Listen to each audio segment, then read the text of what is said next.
Hello and welcome to Mythical Meeples. Today I'll be unboxing Grimoire from Ghostfire Gaming about the world of Etharis. This includes the Monster Grimoire, the Player's Guide and the Campaign Guide for setting. So, opening up the box, we get a poster, some monsters on there. We've got the Player's Guide here, all wrapped up in cellophane.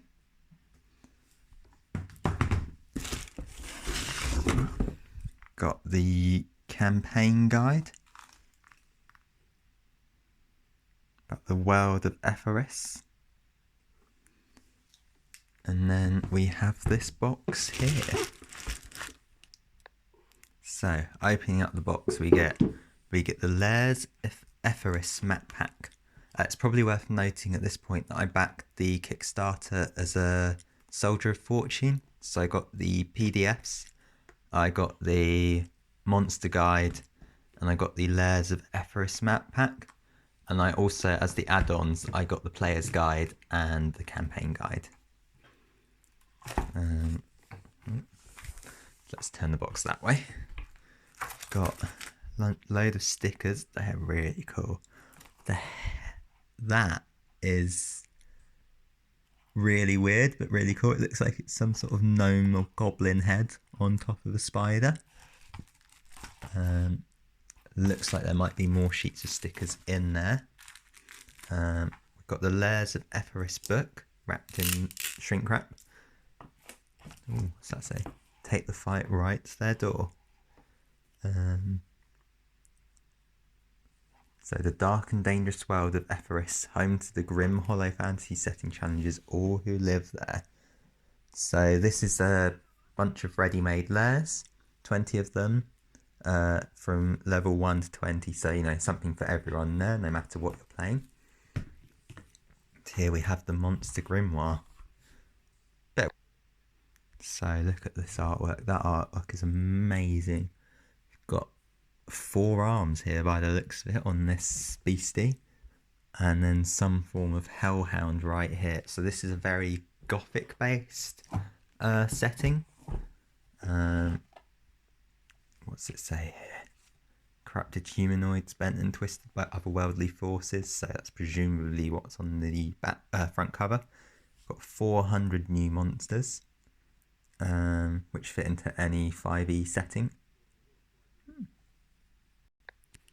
So, opening up the Monster Grimoire, we are greeted with a map. So, I'm assuming this is the world of Etharis. You've got sort of a cold area at the top, woodlands, mountains over here, different empires, provinces, kingdoms. Looks like it could be quite a violent world, perhaps. So flipping over the page, we've got some form of purple snake. And then we have all of these monsters. So I think there's 400 in total. We've got dragons, elementals, got oozes. So you're seeing a lot of stuff that's in the usual 5e. Mud zombies, kobolds, but also things that you might not see elsewhere. A leeching willow. A lich troll, got lycanthropes, got all sorts in here. Whole other page. You've got a whole thing about vampires as well. So building vampire encounters, lots of different things which fits the setting. Wow, look at that artwork, is amazing. So I'm not going to go through everything in here, just take a look at a few different things. So here we have the blightscale dragon, and you've got, like you'd normally expect, you've got ancient, adult, young, wormling. Got the blood ooze, which looks really unpleasant to be honest, but quite cool at the same time. Chat brute, sort of You've got, you know, your background, your lore. Oh, and it loads some lore itself. Demon Oak. That is, the artwork in here is just lovely. You've got an Ifshar. Looks like it's a snake-like flying predator. Wow. I mean, you do get the feeling there's a lot of fire and sort of hell-based creatures with this. You've got the Mjorks. So that's obviously that's an elemental, which is a larger one. And you've got the tiny ones, which are the suitlings. Here are your kobolds, which are slightly different. So they've more voiced kobolds, a bit like your usual kobolds, but they've also got diseases. Just lovely. Parasite warlocks, so more sort of NPCs, I guess, as opposed to necessarily people you'll fight. I mean, that does not look fun. I would not want to fight one of those. Got a plague doctor over here. So yeah, also in each of these you've got a section for salvage. So equipment that you might pick up.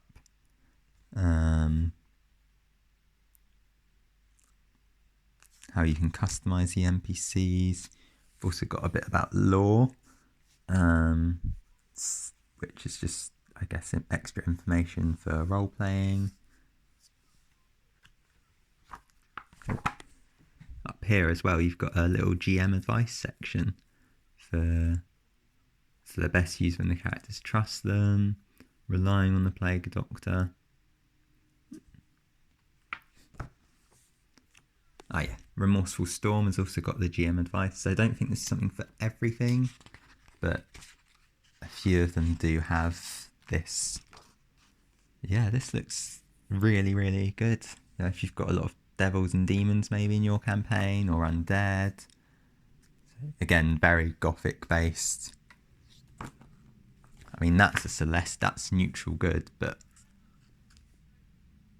doesn't look that friendly, to be honest.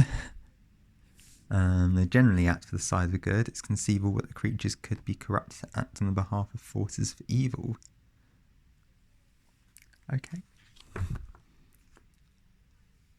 Wow, this is basically a painting come to life by the looks of it. A Tacna.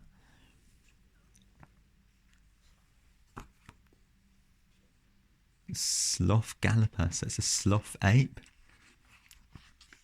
You've got an urban ooze, so I feel like it's very topical at the moment. In urban environments, masses of sewage and trash sometimes congeal with leavings of other oozes to form an urban ooze. So you've got a sort of regular sized one, you've got a small one, you've got a large one. So you've got a few different ones for each of them. A vessel shard, failed lich,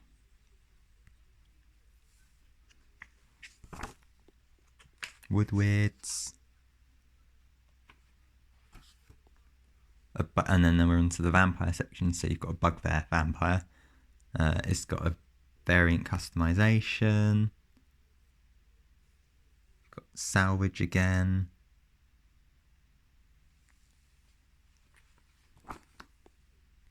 Got the gnome vampire. So again, you've got the customization here. Very similar to the standard vampire, but they've each got their own extra little niche. So you've got Speak with Beasts. You've got Command Beast, Mist Form. Yeah.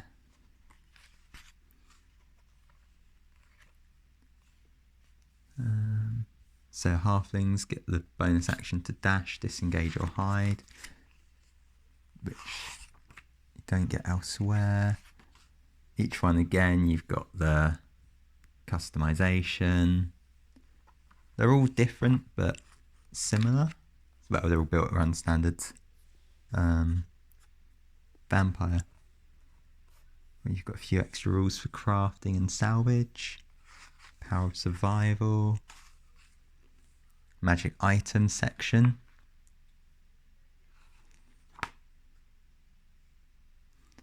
Got a couple of so you've got some monsters as PCs, sorry. So you've got the bugbear traits, the Fablin, so you've escaped from the Fey realm.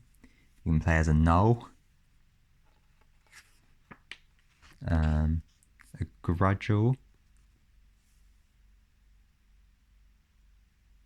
and the Morbus Kobold. So that's it for the Monster Grimoire. I'll be doing reviews of all of these in more detail at later dates. It's also got the Lairs of Etharis. So this is kind of your bog standard one shot. So you've got some background, you've got the map, you've got a layer overview, sort of different parts of it. So you look at the map and reference it. Again, I'll be doing a longer review on this at a later date. So you've got your 5 different settings for this one.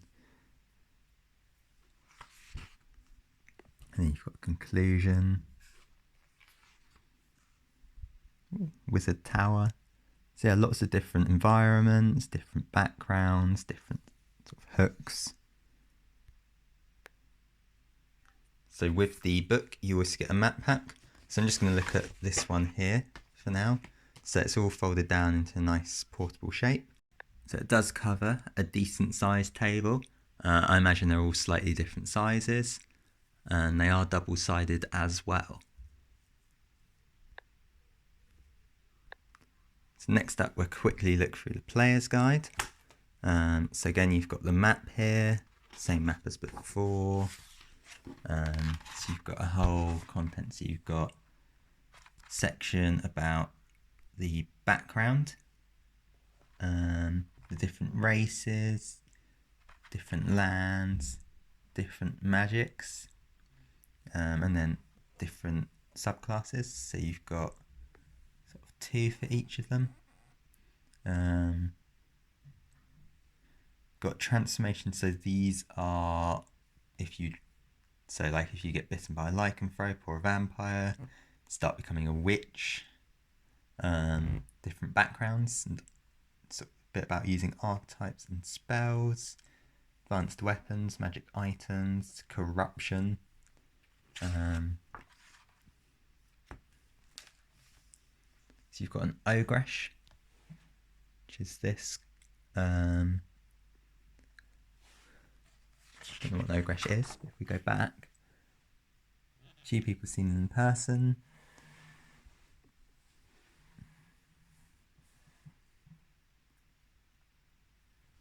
Still exists, but there's not many of them left. Rely on other species, so they're very good at social interaction. Advantage on saving throws against being charmed, that's quite a common one. Then you've got a downcast. So they were arch seraphs with a so they were once really, really powerful, and now they've sort of become not so powerful. So here you have Barbarian, you've got the Path of the Primal Spirit. Again, there's very, very beautiful artwork in here.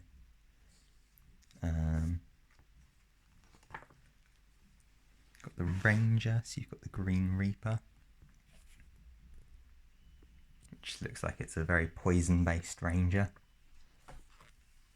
Transformation, so you've got beginning, transformation, wounds and flaws, leveling up, universal milestones, suggested class level.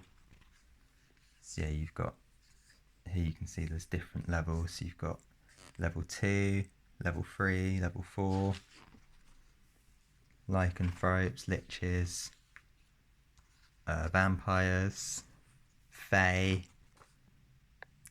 Here you've got whole new spell list, so 42 new spells. Looks like that's quite a bit of variety in level actually. There's a couple of 9th level spells, a couple of 8th level, a few different cantrips. So it's set out in the same way as most 5e books. You've got your level and school, casting time, range components, trinkets. So there's probably magic items back here as well. And you've got a whole section of optional rules, and the index here. So here you have the campaign guide. So this is for playing games in Etharis. So it's also got the rules for transformations, curses and spells. So opening up, we've got the same map as before. We've got a contents page, so you've got the different races, character options, variant mechanics, transformations. I think you get a few different ones in here. Extra backgrounds, advanced backgrounds, the realms of Etharis. It's a whole load of section on Etharis. So if you're not playing a game in Etharis, this bit's not really relevant. So you've got extra spells once more, so I'm assuming these are probably the same as the ones in the player guide.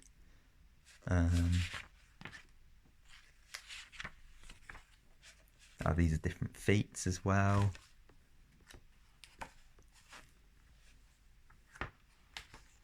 You've got mutation and transformations, boons and flaws. So you've got a little table that tells you all the boons and flaws. So level 1 you gain all of the boons and flaws, and then level 2 you gain 1 boon and flaw. Level 3 1 boon and flaw. Level 4 1 boon and flaw. So you can kind of tailor your character a bit. So again, we've got more advanced backgrounds. You've got an envoy, you've got the noble, and then you have different ranks that you can be. Merchants, and again, different ranks that you can be. Then you move into the realms of Etharis, so you've got backgrounds, so you've got the different empires and provinces, Northern Land. Got a bit about politics and leaderships, economy, so you've got a lot of detail that you can go into if you wish, or it could be helpful if you're running your own campaign. Got a history section, so you've got background to your background. A little bit about level progression and goal-based progression, so you achieve different things, milestones, contraband, permanent wounds. A few sections on monsters as well. I'm imagining these are probably all in the monster grimoire. And here you've got thanking all of the backers. So all 4,523 for the campaign guide. And then you've got the index page. So thank you for watching this video. I hope you enjoyed it. If you like my content, please think about considering becoming a member, or you can become a patron. I'll post links in the description below. And I hope you enjoyed this video. Thank you for listening, and I'll see you in the next one.